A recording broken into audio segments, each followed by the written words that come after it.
hiding away $300,000. I used that money to purchase a house. One day, I discovered that my mother-in-law, Arabella, had bought a house without informing me. Furious, I discussed it with my husband, but he sided with Arabella.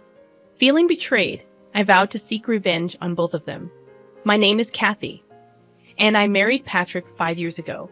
Despite our busy work schedules, Patrick and I had a harmonious relationship. However, my relationship with my mother-in-law took a turn for the worse after a family meeting at her house. During the meeting, Arabella implied that as Patrick's wife, I should quit my job and become a housewife to support him. I disagreed, expressing my intention to continue working. Patrick supported my decision, but Arabella persisted with her outdated views. I kept my composure, giving a polite smile, and chose not to engage further. Despite Patrick's defense, Arabella continued making snide remarks until Patrick intervened. We left her house, and Patrick reassured me, attributing Arabella's behavior to her concern for me. Grateful for his support, I felt fortunate to be married to such a wonderful person.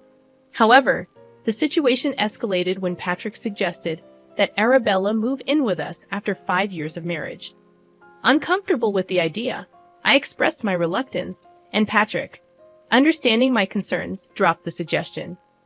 One evening, after a particularly long day at work, I returned home exhausted, only to find Arabella inside.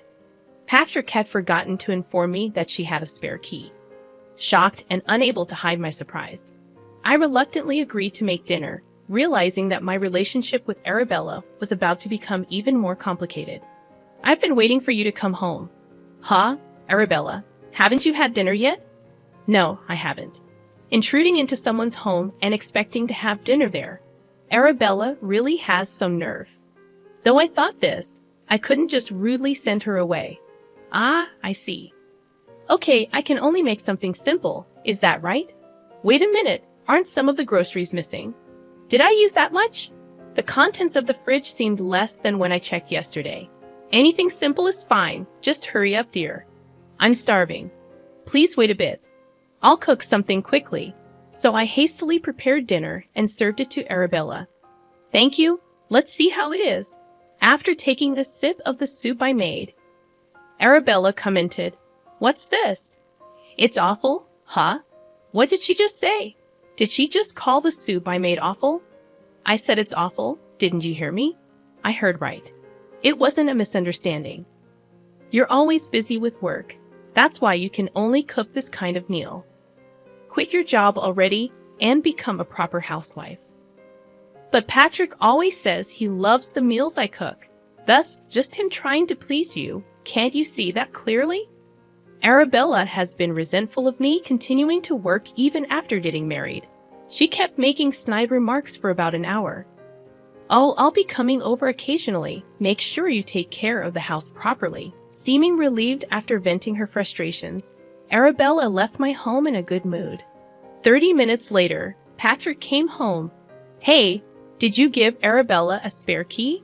"Yeah, I did. Why? She was suddenly in our house today. And even after I fed her, she complained about the food being awful." "Well, it's okay. These things happen." What kind of response is that? She comes unannounced, ridicules the meal I prepared, and I'm supposed to just tolerate it? It's all because you gave her the spare key in the first place. When I said that, Patrick got furious and retorted, "You should have just agreed to live with Mom. I'm tired. I'm going to bed." "I don't eat dinner. Am I to blame? Was it you who agreed it was a bad idea?" The words from Patrick, whom I thought was my ally, nearly broke my heart. The next day, and the day after that too, this place is a mess. Have you even cleaned properly? These clothes are all wrinkled. It's disgraceful. Arabella came to our home every day to complain and then leave. I might have been able to endure that alone. A week after Arabella started frequenting our home, I noticed something strange. "Huh, the groceries are missing again, and the detergent I had stocked up on is gone too." Our condominium and Arabella's place are within a 10-minute walk. It's odd that groceries and daily supplies are disappearing daily. I didn't want to suspect her, but Arabella must be sneaking in and taking them. Arabella, you haven't been taking things from our house, have you? One day when Arabella came over, I gathered my courage to ask. I hoped it was just a misunderstanding, but then, oh, you found out, did you? Arabella easily confessed to taking the items. You can't just take things without asking. There are household supplies and food. What's the big deal? It's my son's house after all. It's wasteful to let food spoil, especially since you're hardly ever home because of work. How can she be so unapologetic, acting as if it's no big deal? I understand this is Patrick's home too, but still. Oh, by the way, I found out about your $300,000 savings. I used said money to buy a new house. What? What are you talking about? Don't pretend you don't know. You had saved it on your banking card, right? I was so surprised to see how much was there when I opened it. I couldn't understand what she was saying. She used my $300,000 savings to buy a house without anyone's permission. But you can withdraw with just the banking card, right? Do you know the PIN? You had the PIN written on a note, taped to your banking card, remember? I messed up. I never thought anyone would look at my banking card, so I was careless. That's right. I had tucked a note with the PIN so I wouldn't forget it. I have been wanting to live in a nicer house. This worked out perfectly. Arabella said this with a laugh as she left my house. I couldn't forgive this blatant misuse of someone's money. I told Patrick that Arabella had used the money to buy a house without permission, but he simply brushed it off. Just let Mom do what she wants. Forget about the $300,000, he said, as if it were none of his concern that such a large amount of money was used without permission. This mother and son were unbelievable. At that point, I had lost all affection for Patrick. Despite already being taken advantage of, I couldn't bear it any longer. I decided to take revenge on both of them. The next day, I invited Arabella over to confirm again if she really bought a house with my money to gather solid evidence.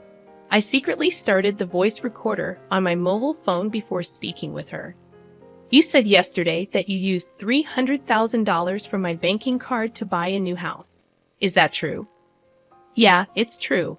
I have paid the down payment, and construction has already started. Since I have your banking card, it's as good as mine. But just having the banking card doesn't mean anything. How do you plan to withdraw the money? Arabella responded with a nasty smile to my question. How? Just by pretending to be you and signing, of course. Arabella, that's a crime. It's theft, you know. Say whatever you like. Who knew you, who can't even do household chores properly, had saved up so much? At least you're useful for something. That's enough. You can have the banking card. Thank you for coming today. I wanted to punch Arabella hard and take the card back, but I restrained myself and let her leave. I managed to get evidence of Arabella taking the banking card from my house. Enjoy it while you can, Arabella. The next day, I called Arabella to lure her back to my house under the pretense of retrieving what was stolen. Arabella, you can keep the banking card. But it seems you need to verify your identity to withdraw money. I'll withdraw it for you. So, can I hold onto the banking card? Oh, I didn't know that.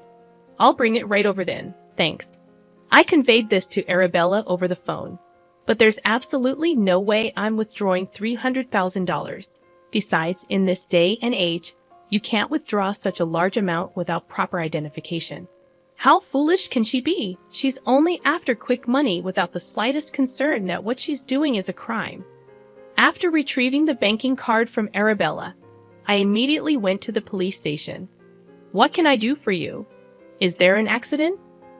Yes, my mother-in-law took my banking card without permission and was trying to use it to purchase a new house. Wait, not you purchasing? No, not me. My banking card was stolen.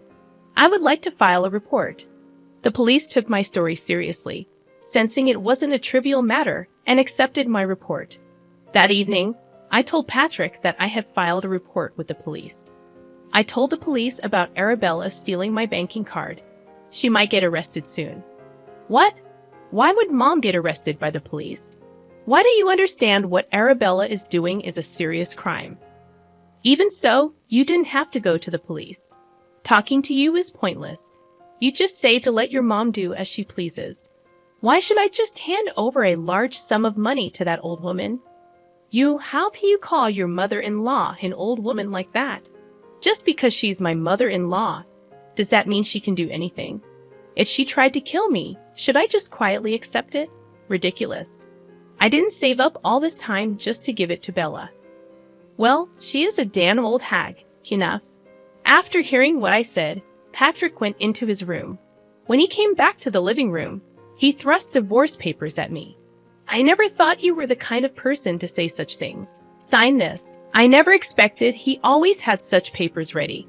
Well, if that's how it feels, I guess it can't be helped. I was fed up with him anyway, trying to threaten me. Give it here. I'll sign it. Patrick seemed a bit surprised that I agreed to sign so readily. After signing, I showed the divorce papers to Patrick. Here, this is what you wanted, right? Yes, then I'll file these. He probably didn't want to see me anymore after that conversation. He hurriedly left the house in the middle of the night. He probably went to Arabella's house. 20 minutes later, my mobile phone rang. Hello, what do you want? It was Patrick calling. I told Mom about the police report Kathy filed. Yes, so can you withdraw the report, please? What? No way. There's no chance I'm withdrawing it. Regretting it, fake remorse doesn't change anything. She would do the same thing again. As I thought this, Patrick called again. What now? I don't have anything else to say to you, and I was just about to go to bed. I'm sorry. I didn't mean any harm. The caller wasn't Patrick, it was Arabella. She was crying and apologizing. But did she really think that would make everything okay? Just because you're crying and apologizing doesn't mean I'm going to forgive you. And how can you say you didn't mean any harm? You deliberately took my banking card. But I really wanted a house. I've been living in an apartment all this time. So you thought it was okay to use someone else's money for that reason? You're really despicable. Why should I give my money for such a trivial reason of yours? It's completely incomprehensible. Then you should have asked your son. My son doesn't have the money. Yes, I know. We have a dual income, but I manage the household finances. That's why when I saw the $300,000 in your banking card, I just got tempted. I see. But you understand that I understand isn't enough, right? Please reflect on your actions in prison. The money was desperately saved by me working long before I married your son. It's unthinkable to forgive just because you were tempted. I was about to hang up, but Arabella persisted. Wait. I have a request. A request? Now that's quite audacious. I told you I already paid the down payment, remember? Yes, you mentioned it. What about it? I used $100,000 I had saved up as the down payment. But I can just stop the construction now. Could you lend me the $300,000? I promise to repay it. How delusional are you?